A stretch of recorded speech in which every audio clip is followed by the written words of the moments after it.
নবী সাল্লাল্লাহু আলাইহি সাল্লাম খুতবা দিচ্ছিলেন, এমন সময় এক ব্যক্তি এসে জিজ্ঞেস করলেন, রাতের সালাত কিভাবে আদায় করতে হয়।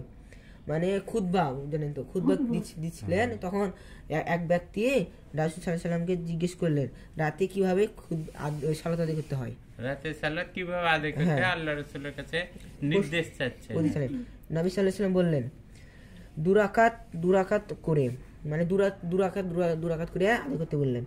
আর যখন ভোর হবার আশঙ্কা করবেন তখন আরো এক রাকাত আদায় করে নিবে। সে রাকাত তোমার পূর্বে সালাতকে বেতর করে দিবে।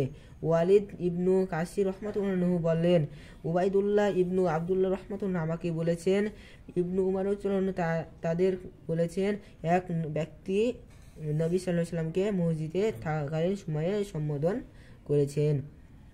মানে দুরাকাত, মানে আমরা যদি সালাত আদায় করি দেখো, মানে দুরাকাত করে আমরা পড়তে পারবো। যদি ভোর হওয়ার আশঙ্কা থাকে, মনে করেন মানে ফজর ওয়াক্ত চলে এসছে, তখন আমরা এক রাকাত সালাত আদায় করতে পারি। তারপরে বললাম শেষ হলো পুরো শেষ। আচ্ছা, এইটাই থাকতে হলো। আরেকটা হাদিস আছে ওই অধ্যায়ে পড়লাম 474 নম্বর হাদিস।